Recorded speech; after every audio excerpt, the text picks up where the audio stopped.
Hello and welcome to episode 1394 of The Sleeper and the Bust. It is Friday, March 28th. I'm your host, Paul Sporer, joined this morning by Justin Mason. Justin, good morning. How are you doing after opening day? I'm doing good, man. Like it was a lot of fun. What was a ton of fun was going on Nick's little live stream thing that he did. Yes. I had a blast doing that. So I mean, I spent probably 4 hours or something just kind of jumping on and off of Nick's live stream, which was great because my MLB app wasn't working. So at least I could Uh, actually watch it games other than was the ESPN one. it was a rough go for a lot of folks early. They did get it fixed. Launch is tough. Um, Obviously, many people know I work for Out of the Park Baseball video game. I know how video game launches go. Just launching anything on the internet is tough because you cannot perfectly simulate the crush of people coming on. And listen, I'm not the most technical guy, so maybe some people are like, yeah, actually, you can do this, that, and the other. Then why is every single video game launch bumpy? And why is something like this? I think League Pass for NBA had some issues early on. MLB had some issues early on, so it's always tough. But they did get it fixed. It ended up going well. You mentioned Nick's live stream, playback.tv/pitcher list, folks. Bookmark it, especially if you have MLB TV already. You're going to want to be out there because what they can do now, with Nick being their premier ambassador, is they can show games on a live stream. Basically, those Twitch watch parties and things that we've done, they can show it now to a public audience. You do have to have MLB. You can't just go get it, there if you don't have it. But it is a way to engage and hang out with folks. If you don't want to watch baseball by yourself, jump in there.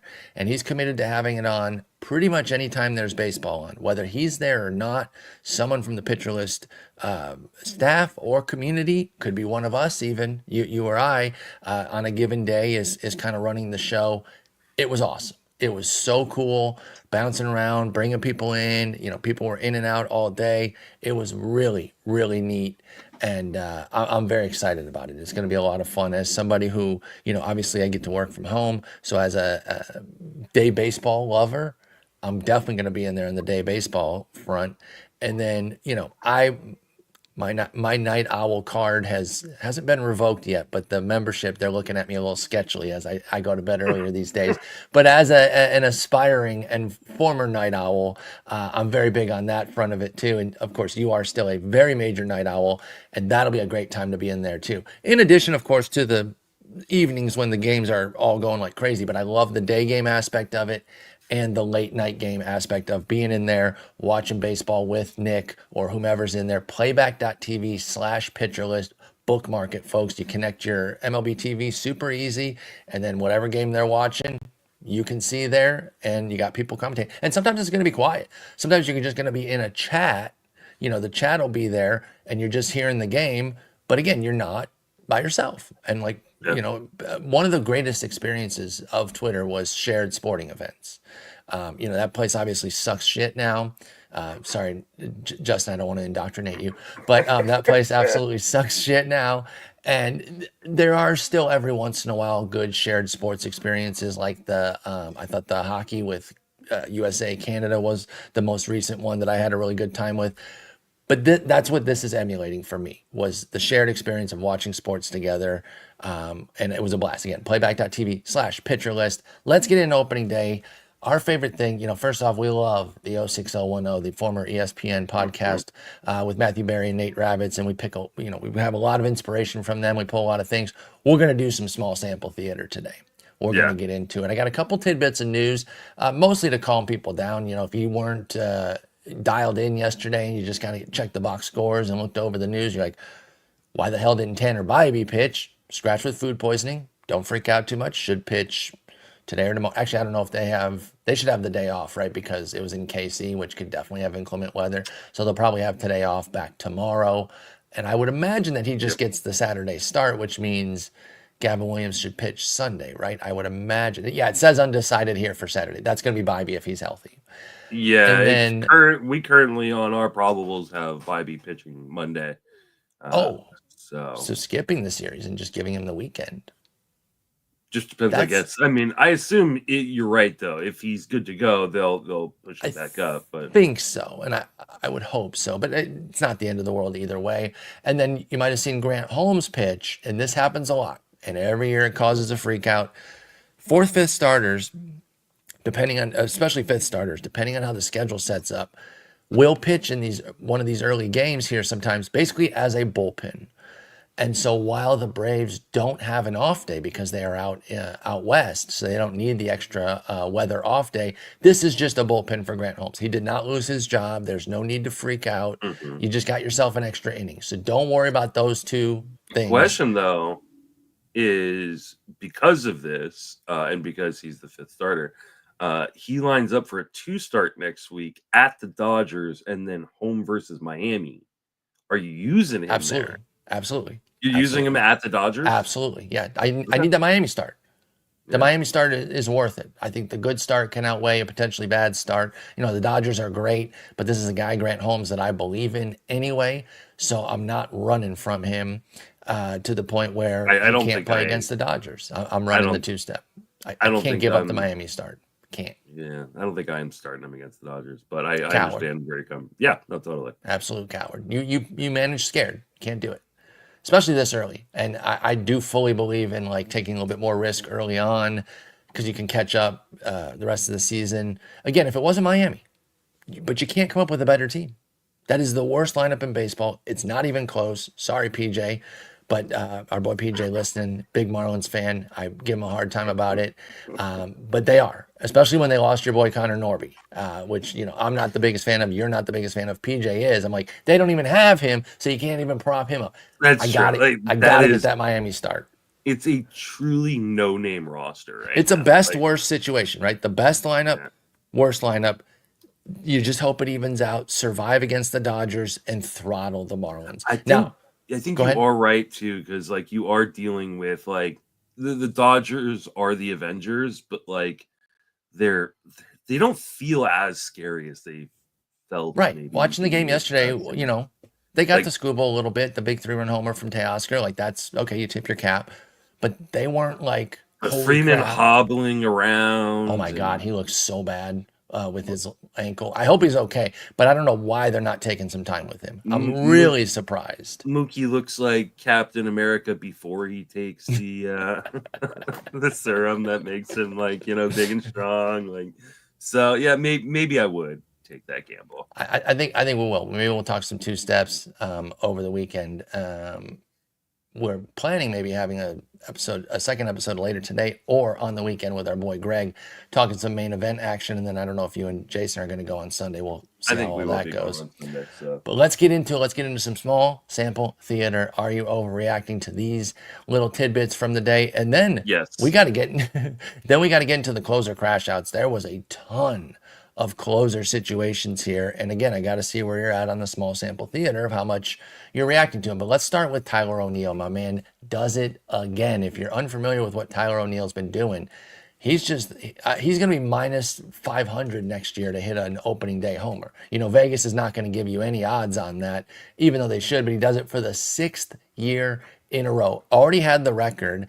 Now, with his 6 in a row, the last 3 with 3 different teams, St. Louis, Boston, and Baltimore. This dude's a monster. What is it about opening day that Tyler O'Neill just has to keep hitting home runs? I mean he's actually healthy on opening day. That's what it is. That's actually so funny and so accurate. He was also in his home country. Yeah, He's yeah. Canadian, so you got to do this one in Canada, which was pretty cool. I wish you wouldn't have done it against my starting pitcher. And we'll get to Yeah. Barrios in a moment. He had a rough one along with a few other number ones slash aces, and those are not the same thing. You can be the number one without being an ace. I'm sorry, Clay Holmes, you're not an ace, but you were the number one.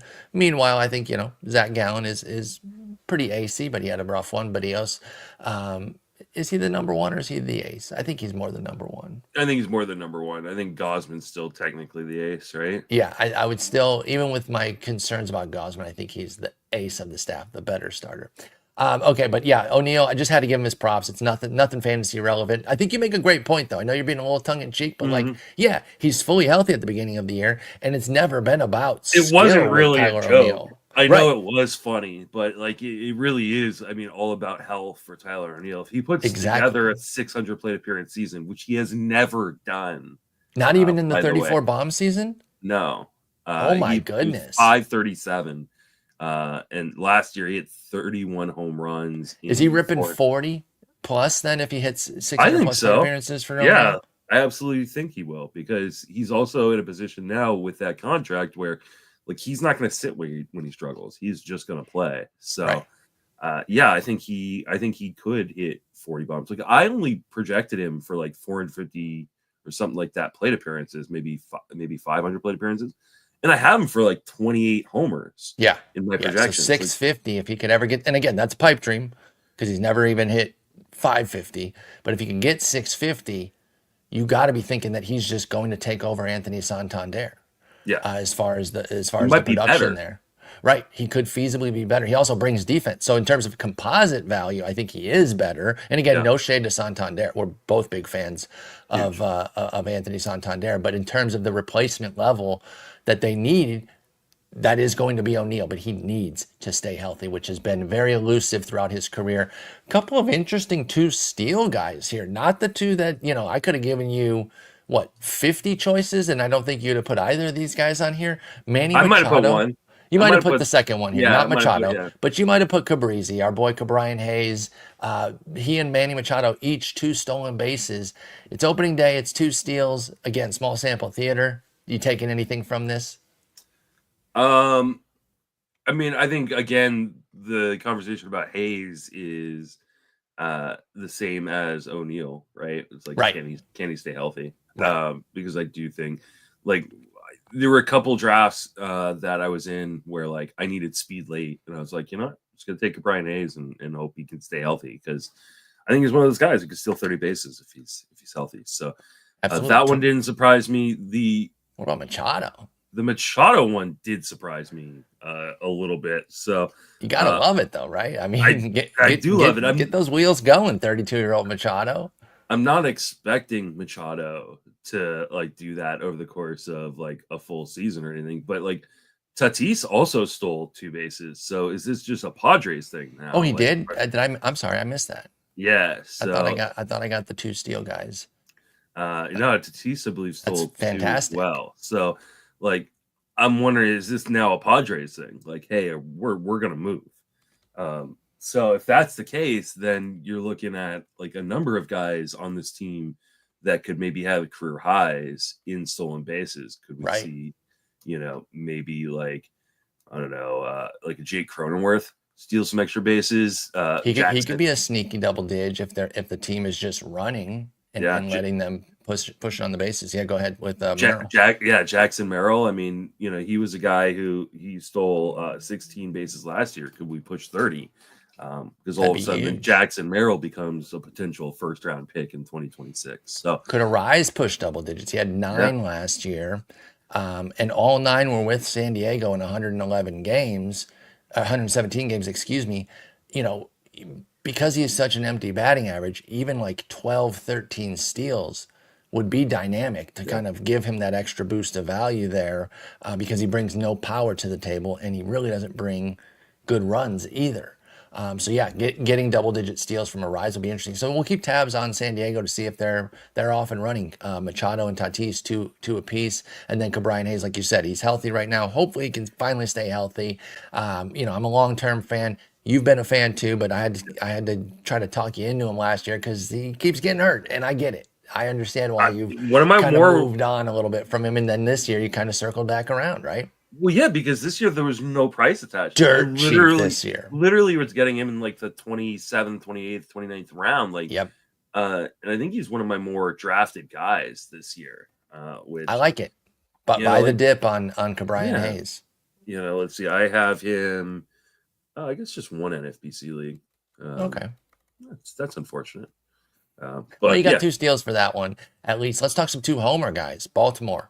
Tyler O'Neill wasn't the only one smashing. Your boy said the entertainer Cedric Mullins with a pair, and Adley Rutschman. Had a really tough season last year, particularly the second half when it looked like he just wasn't anywhere near 100%. They've said it wasn't an injury. I know people keep coming back to that. Whatever it was, he was playing at what looked like 85, 90%, which is still, a competent player, but certainly not the Adley Rutschman that people expect. He opens up the season with 2 bombs. And then Wilyer Abreu, all the talk off season, he was one of those guys lumped in, with Mookie, and I think Roman Anthony also suffered the same thing that Willier did, which was one of these sicknesses Hmm. that really undercut them, cost them a bunch of weight, this and that. And Willier, honestly, that scared me off of him. And I'm kind of, I hope he does well, but I'm bummed because that's a guy I was definitely in on, especially last year, and I would have been in on this year, but I got spooked. I got spooked by the health situation, thinking, oh well, if he's not healthy here, and they've got all these great options behind him, and I'm not saying that the 2 homers makes me wrong or anything, but it was nice to see from him because he's clearly shown, hey, I'm healthy. I got 2 bombs. Rutschman saying, hey, I'm healthy. I got 2 bombs. And Cedric saying, hey, screw you, Justin. You don't draft me anymore. Here's 2 bombs for you. What'd you think of the big 2 homer hitters on opening day? I mean, I'm really excited about Rushman because I do have Rushman in a ton of places. Oh, you So, do? I didn't know you were big on the Rutschman train. yeah, Fantastic. I had him as my number 2 catcher, so Love it. above Yarnier Diaz. So, of my Yep. 5 NFBC leagues, I have him in 3 of them. And then I believe I also have him in Tout Wars. Maybe I have him in Labor too. So he may be one of my more rostered That's guys splendid. this season. So I am pretty excited about Rushman, and the fact that both of these homers didn't even go to the newly designed like right field in Baltimore because they were playing in Toronto, and Mm-hmm. and he went to the left, or he went to right field. I'm sorry, the newly designed left field. Went to left field in Toronto. Like that's encouraging to me. Like, hey, he's gonna have better dimensions at home when he's hitting righty, and now he looks like he's healthy and ready to go. I think this could be a massive year for Adley. If he ends up as the number 1 catcher again, like I'm not going to be surprised at all. Nope. So Nope. And I I'm had him I'm number 2 super as well, by excited. the way. I Yeah, very, very much agree with you that he was the number 2 after William Contreras. I had Adley as like a target. I just, the way the plan's broke, I never got him. I So actually honestly, had to temper down my not necessarily temper down my projection, but purposely not take him in a league so I diversified a little bit. just And so now you I'm didn't have regretting, yeah, because 14 shares. in NFBC, like I feel like the main focus for a lot of people there are the snake drafts, right? Like Hmm. I think if you're a good auction player, that is the place where you Which you can, are. yeah, which you can really take advantage of things in a way that you can't really. There's just too many good players playing the snakes, but I think there's less of the elite players playing the auctions. So Hmm. I think one of the things they miss is the prices on catchers, right? I think that they undervalue catchers in the auction format, just the general community. And so, like, Right. Adley's one of those guys that I would have taken. I always get at least one elite catcher in my auctions there. And Adley was one of the guys in one of my auctions, and I took Wilson Contreras in my other. I think that yeah, I think that if you're playing NFBC, if you're trying to get NFBC, if you are a good auction player, that's the place to go. Yeah. I definitely, the draft's always tough. The auctions aren't going to be soft, but comparatively, they're going to be Yes. softer than the drafts, and you can get in there, but you will have to face Justin because he's in a lot of those auctions. I wanted some top end catchers, and the Contreras kept getting pushed up in every draft I was in. They went higher and higher. William, I understood. So Wilson was kind of the target, and he got jumped both times in my drafts, Yeah. and it really bummed me out. So my A catchers in both mains are Shea Langoliers and Will Smith. So I still got legit A catchers. Bangaliers. There you go, baby. Yeah, I'm not mad about Bangaliers at all, and I'm not mad about Will Smith because I actually got him quite a bit under ADP or after ADP. So I'm fine with that, but I wanted a Can, Rutschman Contreras to be front and center there. I think that brings up another guy that you don't have on this list, but that did hit 2 home runs yesterday. Who? Tyler Soderstrom, who may be catcher eligible at some point this year. So do you think he will though? I guess I so. don't Wait, know. how many games do you need in NFBC universe? 10. 10. So 10's tough. 5, It's I gonna think, be have it's gonna be a while if he even does it. right. They do have a second catcher on the roster, but seeing him hit 2 bombs in Seattle, right? That's where they were. Yes. Yes. He's Like, like, I thought this park was supposed to be hard. yeah, and there was some offense in that game. So, but yeah, I'm really excited about Soderstrom. I just think that like was a really underrated guy. Yep. You were I hot on him. I did get him in my main, mostly as like I missed out on kind of some of the top tier catchers after getting Yainier Diaz as my number one. But yeah, like he rocketed those balls yesterday. 100% zone contact rate. Like he yesterday, he was on it. Like he He's was ready to basically go. he's basically Bangaliers. He's another type like that. Now he's He not nearly as good of a catcher, and that's why he got moved off of catcher for Tyler but Soderstrom. he has a better hit tool than Bangaliers. Like I don't think people realize like the underlying numbers on him last year were actually really good. He had a 27% O swing, which is totally fine. It's just a little bit above league average. Mm-hmm. 84% zone contact, which is right below league average. Talking about a guy with his With type that of kind of power, pop, yeah. with that kind of plate discipline and contact profile. Like obviously it could just, fall off the map because he has been a big strikeout guy in the past. But I actually really think he could be a guy that gives you a much better average than you're expecting. I'm not saying he's going to hit like 280 or anything like that, but if I'd he take hits like 240 with 250, yeah, that. if he hits 250, like with 30 plus bombs Yeah. in Sacramento, like I'm not going to be surprised and I'm going to be stoked. No, that'd be fantastic for Soderstrom. And again, you folks in 1 game eligibility and 5 game eligibility, you've got a much better chance, obviously, at getting him to the catcher eligibility. Johnny Pareda is the backup right now. I don't really know who that is. Like Langoliers is like a 6 days a week type of guy. It's like Sunday catcher type vibe. We'll see what this Pareda guy does, but if they want to throw us fantasy dweebs a bone there, let Soderstrom get in every once in a while and inch toward that eligibility. I don't think there's any way he'll be eligible for next year, which requires 20 games in No, most leagues. But in season, he unless could there's an injury, maybe. which we're hoping there won't be. Right, we're not hoping for that. We're not hoping for that. All right, Mackenzie Gore rules, and I'm fairly certain it's because you're off of him this year. And why are you off of him, by the way? Because he's hurt me so many times before. When Like, has that ever stopped you from continuing to draft somebody? you know what? I'm trying to learn my lesson, and maybe this is a bad lesson to learn. But It's 1 game. It's one, but he was dialed in. Mackenzie Gore ripped 13 strikeouts in 6 innings of one hit ball. No walks. That's the most important part of that for sure. He had an up and down season last year. Early, excellent. Summer, really yeah, brutal. We don't know. We talked about maybe tipping, mechanics off, whatever it was. He was just off. But then closed strong. And so the end product was still a good season. Here's the thing. He needs to be less hittable. Mackenzie Gore has been a rocket machine. His line drive rate in his career since 2022 is the highest in baseball, minimum 350 innings, and that's why he has these BABIPs. Like he earns these high 300 plus BABIPs. If he can't bring that down, the whip is still going to be a problem. But if he can figure that out, tighten up the command a little bit so that his misses aren't so destroyable as they've been there with the line drives, and he brings, say, a 280, 290 BABIP, and all of a sudden the whip is under 1.3 with his strikeout capability and the ERA that we saw last year coming down a bit from 390. I think Mackenzie Gore does have a breakout year potential. He's still just 26 years old.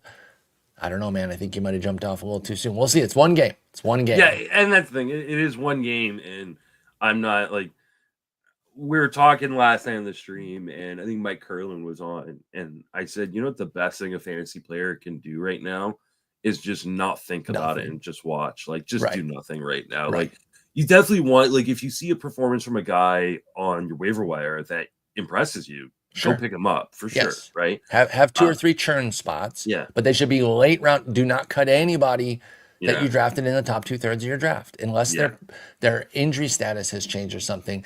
You're making a gigantic yeah. mistake to cut anybody that you drafted in the top two Abs- thirds of your draft. absolutely. And so, like, a guy like Mackenzie Gore, like, yeah, it's great to see that. And some things that I really kind of stuck out to me. One, his slider looked different. It looked like he was getting more movement on that slider. Mm-hmm. Two, his first pitch strike rate, which was at 58% each of the last 2 seasons, was at 78% yesterday. He was So attacking. he was attacking, and that's a really good because he is a guy who can get a lot of called strikes. So like if you're attacking early and getting, those early strikes, you can then go sneak some strikeouts late. And I think that is part of what he did. Hmm. Now, will people jump on that and go, hey, we can't wait and see the first pitch. We got to attack Sure. that. So, Yeah. obviously hitters are going to adjust to him, and will he be able to adjust back? And that has been a big question on Mackenzie Gore, is he has not been able to adjust back in the past. So I don't think this is a new level yet, necessarily yet. But if you drafted him, you've got to be feeling pretty good. Gotta feel good. Justin doesn't think his 72% K rate will hold. I think he's a coward for Oh, saying that because yeah. 72 is pretty But sustainable. board bet over Yeah, under board bet on 70% on this trade. 72%. Insane game for him. They unfortunately lost because the bullpen melted. And that's going to be the downfall of this team. I've raved about the lineup. By the way, 3 steals already. Like they're going to run again. And they have some compelling starting pitching. Their bullpen sucks so bad. And you saw it crystallized immediately on day one as they pissed away that game to the Phillies. Let's talk some starters who didn't do so well and see just, if you're anywhere with them. I imagine the answer is no, but let's just check in on Clay Holmes, Michael King, Zach Gallen, Jose Barrios. That's a wide range. Guys like King at the very top there. Gallen went pretty high. Then you jump down a level for Holmes and Barrios. So, we're not dealing with the same caliber of draftee here with these 4. But did any of their rough opening starts do anything for you to say, whoa, I got to be watching out for this? I would imagine Holmes and Barrios at the most, because King and Gallen you're given at least 2 Yeah. months to before you react to. But what do you think of those 4 flopping? I don't care. Like, I just don't. Like, it doesn't. If I had a good opinion of them coming into the season, then I should still have that opinion. Yes. I'm not worried about And I that. do agree with that. Especially when you're talking about like Holmes and Barrios, like as 2 guys who, maybe weren't like on the same level as Gallen and King. Like they were going up against really tough teams. Like those were not Right. like Houston nothing and Baltimore, offenses. respectively. Yeah, like you're talking about 2 World Series contender offenses that you're going up against your first start, especially for a guy like Holmes who, like, hey, this is his first start. Like, this is the first time he's on ever the road started in Houston. opening day. Like, Yeah. like there's a lot can kind of get to you mentally. So I'm not worried about any of these guys. If this becomes a trend for Holmes, if this becomes a trend for Barrios, then I start thinking, okay, can I start these guys? Can I keep them on my roster, especially in your shallower format? So, but yeah, no, I do not care unless I see something tangible. If there's something wrong with their mechanics, if the their velocity is down a bunch, like and I'm worried about injuries, something like that. Those are the only actionable things right now for me on guys who I took as early as I took any of these guys. So. Holmes gets a trip to Miami to calm things down. That should be perfect. And Barrios gets Washington. Again, I do like that lineup, but it's not one that I run away from. Like I'm starting him next week. Yes. I respect Washington. They're cool, but Barrios is a guy that in 15 teamers, which is where we're generally focused, he's starting for me pretty much against anybody that isn't super, super scary. And Washington has definitely not reached that level. All right. Now you might have reactions early here because closer situations are super volatile all the time. So I think we do have to kind of dial in on that early on and kind of see where things are at. Doesn't mean we're making moves just yet, but we need to be attuned to everything that's going on. So I titled this Closer Crash Outs because there were a lot of things went sideways. We had a few guys, come in, nail things down, and everyone's feeling good about them, but a lot that were like, wait, what? So we'll just go take them in order here. Jordan Romano comes in for the 8th, and he was bad. He was, the assumed closer. Now, I think there was maybe a little bit too strong of an assumption. I'm not saying that just because this thing went bad here and I'm like trying to hindsight 2020 it. The depth of bullpen there, they're one of these teams, Philadelphia, that has so many options that while I didn't mind drafting Romano, I thought he was pretty fairly priced coming off injury. There was some, third tier sort of pricing on Jordan Romano. But you got Alvarado and Strom from the left side there and Ryan Kirkring from the right side. All 3 of those guys can do the job. Does Romano coming in the 8th, let alone the bad appearance, I'm less concerned about that than I am the 8th. Does that give you pause about where Romano's status is in this bullpen, or is it just an opening day situation? it does give me a little bit concerned, but it's hard because there's so many situations that concern me that like I don't even know what to do. This is again like going back to what we say every year is this is why we pay for saves, right? Right. Like It this was is, 8-9-1, by the way, too, if you're wondering. Like, it was not the heart of the order yeah, for Romano. It was 8-9-1, Dylan Cruz, Jacob Young, and CJ Abrams. That gives me a little bit more pause. And then yeah. the two lefties finished it off, Alvarado and Strom. That is an actually really interesting 8-9-1 though. It is Cruz, Cruz Young, with the righty starting. They had him at yeah. 8. Young, obviously defense first sort of guy, but a slap hitter can get you. And then of course Abrams at the top there. So it wasn't like the no names, but it wasn't But the yeah, heart of the order there for Romano, which can be a justification. And we'll get to that with one guy where it's like, okay, he came in early, but it makes sense based on why. Are you rushing? Now, Kirkering pitched before him in the yeah. 7th. So, if you're thinking he's the guy, I'm not sure that that's the case. And then the two lefties late, Alvarado and Strom. Are you making any moves based off of this? Are you just monitoring it and kind of seeing what's what ahead of? Would anything change your mind today and tomorrow ahead of Sunday and Sunday? Because Sunday they're not the Sunday night game, so they'll be done by the time bidding comes. Can you see anything in these next two games they have today off because of potential weather concerns? Hmm. So Saturday and Sunday, would you see anything with this usage that would get you on the Kirkering, Alvarado, or Strom train if they're available? I mean, if Alvarado gets a save, I'm probably going after Alvarado. Okay, I was not drafting Romano because of the injuries last year, same. and I was kind of staying away. And the fact that the Blue Jays non-tendered him was weird to me. Like it Don't was, want to pay that reliever money. but like they then went out and spent money on Hoffman. Well, he's way Like, better. no, I agree that he is better, but still, like to me, this was a sign of like, hey, like this team knows this guy better than anybody Right, else, right, right. You, and you took that as if like a warning sign that Romano's yeah, situation is not good. so it just scared me enough where I was like, I'm probably staying away from it. Alvarado, I think, is the next guy up, though.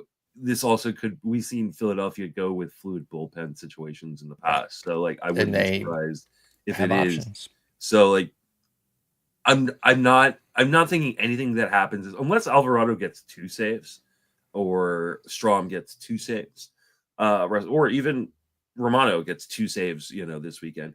Like I'm not like going crazy in fab for anybody, right? I'll take some dart throws, and if I can get a cheap Alvarado, I'll be pretty happy. But for the most part, I just think that this is one of those situations that could change hands a number of times throughout the season. Yeah, yeah. Kirkering was drafted in every main event. Alvarado was drafted in 46 of the 57, so he'll have some availability out there. Strom was drafted in 1, and of course Romano was drafted in all 57 as well, and for a decent price, he was a 143 ADP. Aroldis Chapman in for the 8th. And this was after he was named, right? Like they came out and made it clear, like, okay, he's our dude. Now in the 8th, he ends up facing Seager, Langford, Garcia. So he comes in a situation, and Berger as well, but the three do up were Seager, Langford, Garcia. He comes in the 8th, does Aroldis Chapman for the 2, 3, 4, 5. Yeah. So that one gives me a lot less pause. He ends up getting the win. Justin Slayton gets the save. Where do you come out with that situation? Yeah, I think this was just a matchup, and I think that Chapman's still the guy. So I'm not overly worried about this. If you want to take a spec on Slayton just in case, but I don't think that Slayton. He's gonna be overpriced though, right? The early Yeah, save gets people overpriced, so I don't even know if I want to just jump on that. throw a few bucks on him, and if you get him, you get him. If you don't, then that's someone else's Yeah. problem. Don't So, overreact because Chapman is still the dude. He just came in because it was a hotter situation. Oof, this one stays gross because not only did David Bednar blow it, didn't get a single out, 2 hits, a walk, and lost the game for him in Miami, but Colin Holderman was pretty rough before. He blew the game open as well. Gave up 2 runs on 2 hits, 2 walks, and an inning of work. So the two main guys were terrible. Your guy, Dennis Santana, who you took, got a third of an inning in the 6th. He walked 2 guys, struck out a guy. What the hell's going on in Pittsburgh, dude? Is Kent Tekulve coming back soon? So this is why like I want to pay for saves, and I didn't in my main event. I took a gamble that a saves guy that I like gets back to me, and they just never did. Hmm. And so I'm already kicking myself because I ended up with Bednar as my second closer. I did pick up Dennis Santana. I do think that he might be the next guy up, but who knows? And I think this might be a mess of a situation. I'm pretty worried. Yeah. So I don't want to bury Bednar yet, but ugh, He came in it, with trouble from last year yeah. and immediately blows it to the worst team in the universe. That is a rough, rough situation. Do not cut him yet. I agree. Maybe you bench him next week if you're really concerned and you've got some other saves, but try not to overreact too much. You drafted him. I think you got to see this out for at least a couple weeks here and see what's what It's a rough with Bednar. schedule next week. They're at Tampa Bay, so in the minor league ballpark, and then they're Yep. home versus the Yankees. Oof. Well, I will say this. If he comes out with two saves and 4 Ks next week, at least you feel good because it Yeah. came, in a rough situation. But yeah, this could be a touch and go one here in Pittsburgh. And I don't have a great recommendation for who's next. Holderman, I'm not saying just because he blew it yesterday that he wouldn't get a chance. Santana, I think, is somebody worth specking on if you're desperate for saves. But we'll see how the weekend goes here too, because most bids are going to be on Sunday, and we'll see what's up there. This one stung you a little bit. Scott Barlow for Cincinnati comes in the sixth, and then Ian Jabot, not Gibbet, as some people want to say. He's a Frenchman. Actually, I don't know if he's from France, but French pronunciation there. Gets absolutely destroyed. 2/3 of an inning, 3 hits, a walk, 4 runs. He did get 2 Ks, but who cares? And gives up the 3-run shot to Wilmer Flores. And that's righty too. Had a baby Yeah. Wilmer. I see you. So this was a It nightmare. was a meatball of a pitch. Like it was like just like up and in the middle of the plate. Like it So was so so what's going easy. on there? Why Barlow in the sixth against your Giants? I think this is another one of those really fluid situations. Like I do not think that this is going to be one of those situations where there is a set guy. Okay. And again, like in both my auction, in one of my auctions, and in my main event, like I just said, hey, I'm gonna just take dart throws in the Cincinnati bullpen and see if somebody emerges. Right. I don't know that anybody's going to emerge. I do think that if it is one, it's either Barlow or Ashcraft. Um, Agreed. but I do think that this could be another fluid situation. So I mean, we saw before. Barlow was great. I point out a perfect Yeah. inning with two punchies, and it was another 2-3-4 situation with Adames, Lee, and Mhm. Chapman. They were protecting a 1-run lead, so Francona turned to who might be his best reliever and said, "I want to get these 3 outs now, and we'll figure it out as we go." And then Pagan and Santillan matched him. All three of them threw perfect innings with two punchies. So they did great. And those three guys are all people that players were speculating on as potential save guys. But then it left you with just Jabot, and he got absolutely trounced. So that's the tough part about using those guys early is who do you turn to late? And the wheels really came off there against the Giants. So I agree. Fluid situation. Stay attuned to it right now. Um, From a starting pitching perspective, we got the full Hunter Green experience yesterday. Like he we did. was electric, and then gave up a home run that probably only would have been a home run in Cincinnati. I don't know if it actually was a unicorn home run To or Elliot not, Ramos. but like it was like fence scraping homer. But like this is Yep. what's going to happen in Cincinnati is you're going to get these home runs that probably wouldn't be home runs in other parks. Right, right. But he was good. 5 innings, 2 runs, 3 hits, a walk, 8 punchies for Hunter Green. Definitely somebody I'm going to be dialed in on. I've been pretty negative on him, concerned about that park and his home run issues. So we'll see how that goes. Continuing on with the closer situations, Ryan Walker did get the save. He allowed a run, but gets the save. Feel pretty good there. Pretty standard issue Yeah. save there. Nothing to worry about. Yeah.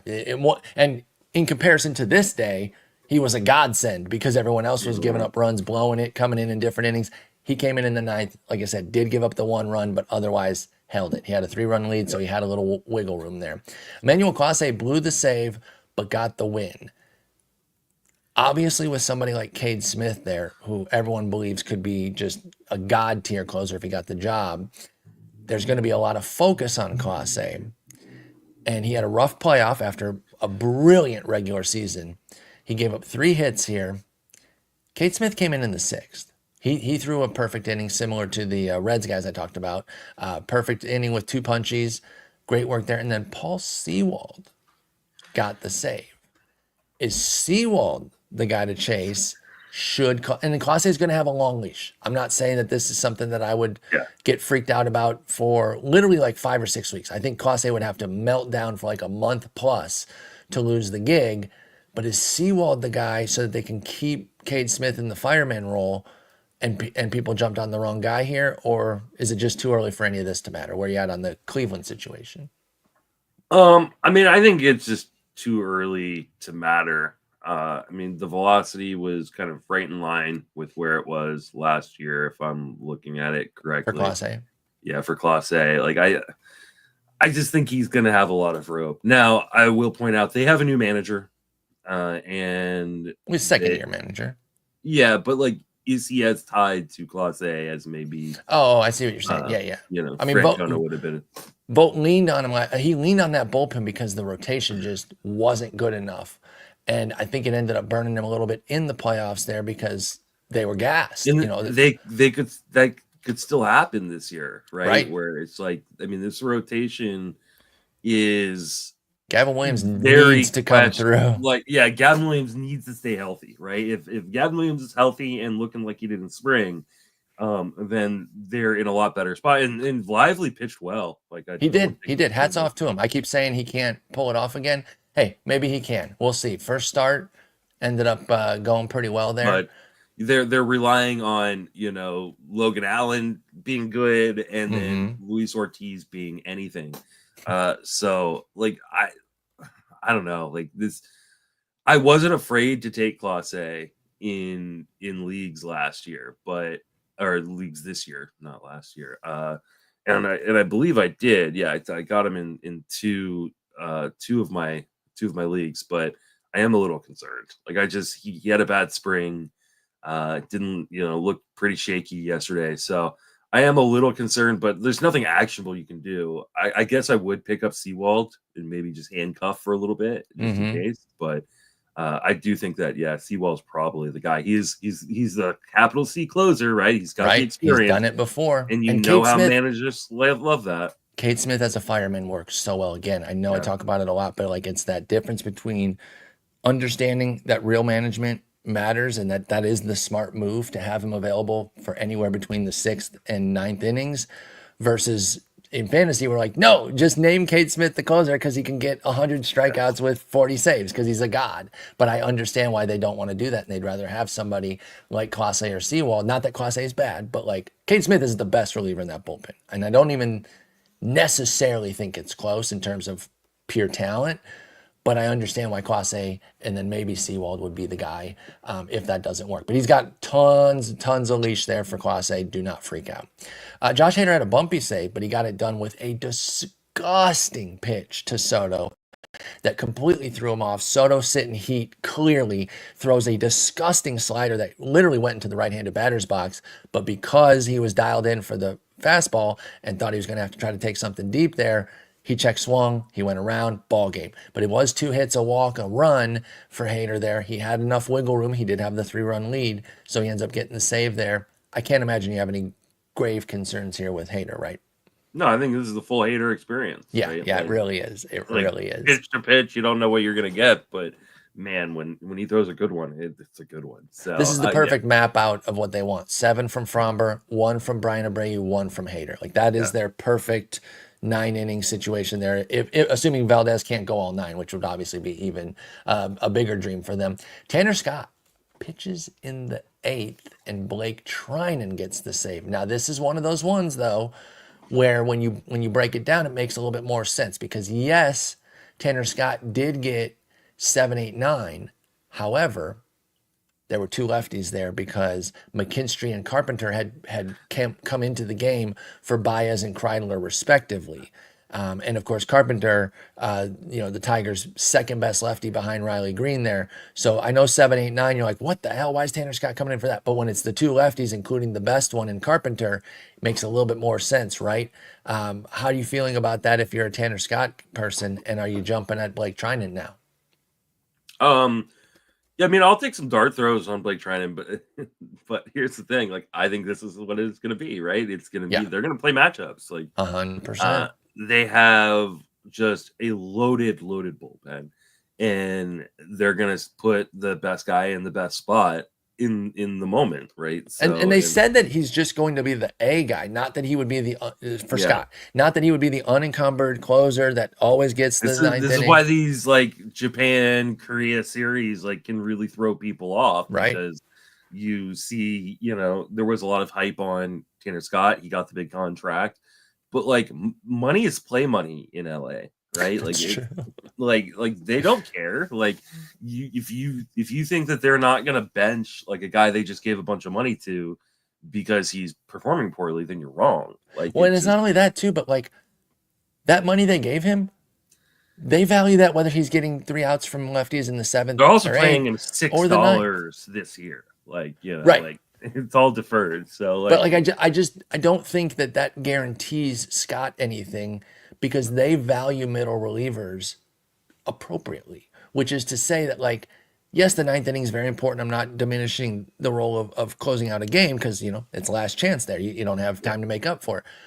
But Scott being a stud middle reliever too, a setup man, a fireman, however you want to call it, they put value in that. That's part of why the number went up. It wasn't just to come in and close and just pile up saves.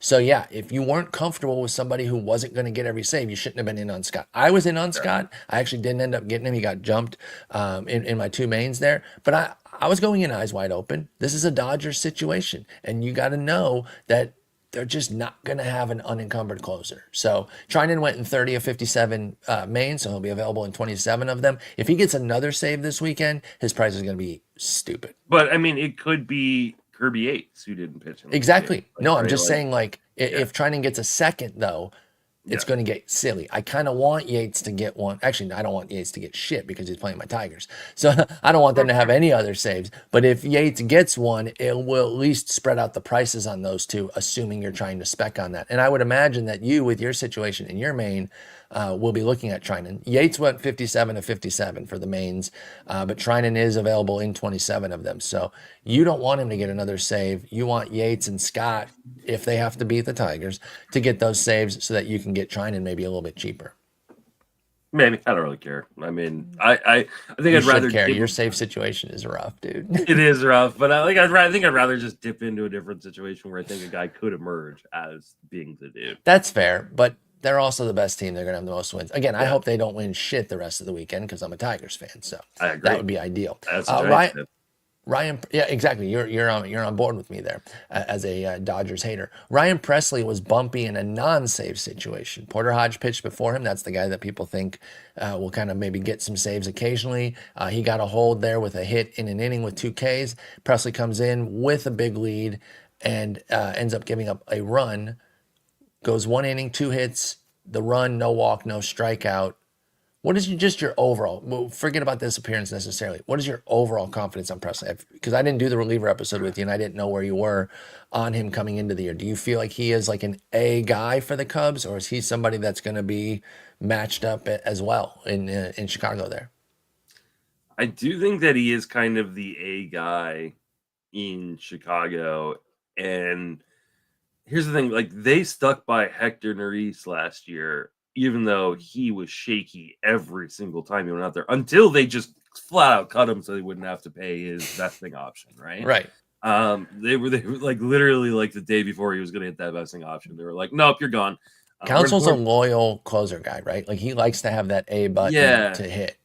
And so I do think that Presley is the guy. That being said, they just acquired him. Like I don't know Right. that Council has to stay loyal to him necessarily, and he did look shaky in spring training, which Mm-hmm. is a bit concerning. So uh, I'm You scooping Hodge? Hodge went in all 57 mains. Not saying he's not Yeah, available in other leagues, but we're just kind of looking at it through the main lens right now. But I in probably would scoop Hodge just to be on the safe side if he is available. Would you do it In specifically if you have Presley or just if you're specing for No, saves? just about respect for saves, Okay. but definitely if I have Presley. Throw a few extra bucks if you have Presley, but go for Hodge regardless. Presley's older too, right? Like the Yeah, simple fact is Presley's what, 36?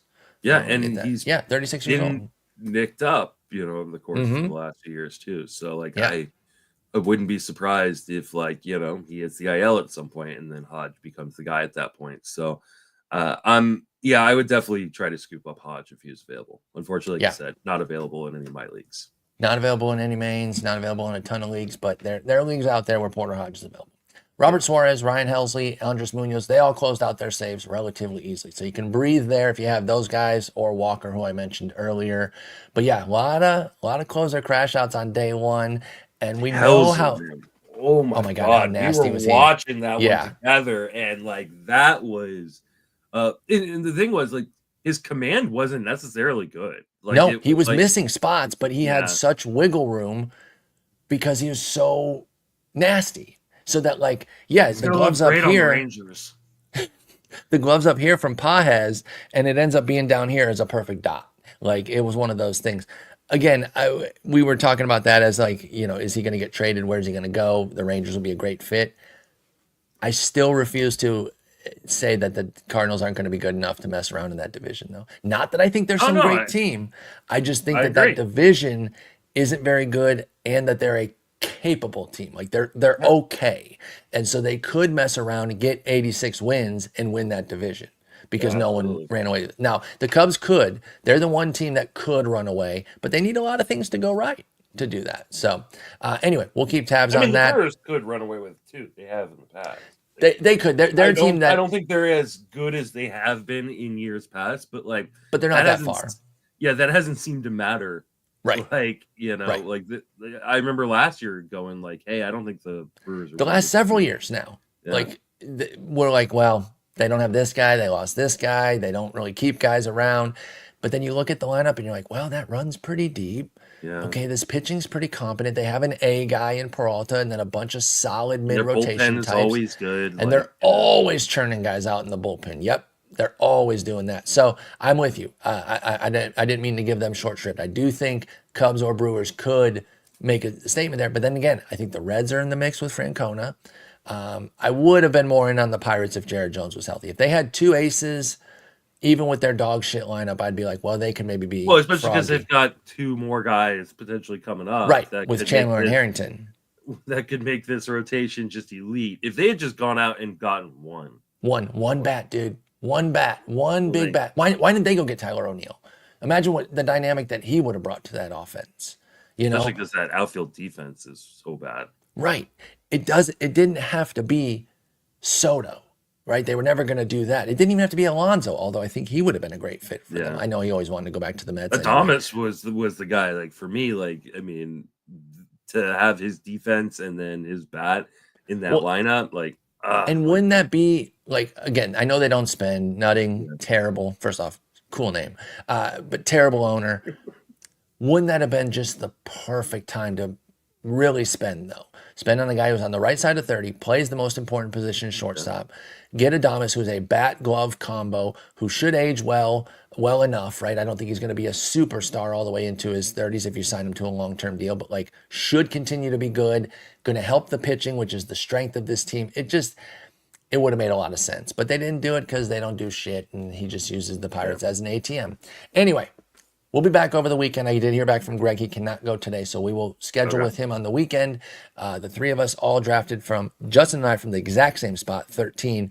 Greg had a main event at the 14th spot, so the three of us want to kind of get in, talk about all the decisions we faced, do a little bit of a main event review, and maybe a little Fab preview. Since we're going to be doing it on the weekend, maybe we could talk about a few guys that we're looking at for Fab on Sunday night. So Justin, great talking with you. I will reconvene with you offline, and we will set the time for that weekend episode, and then maybe that will fill in for the Jason one, depending on when we do it. So there will be a weekend episode. There may be two. Stay tuned. Justin, I'll talk to you later. Take it easy.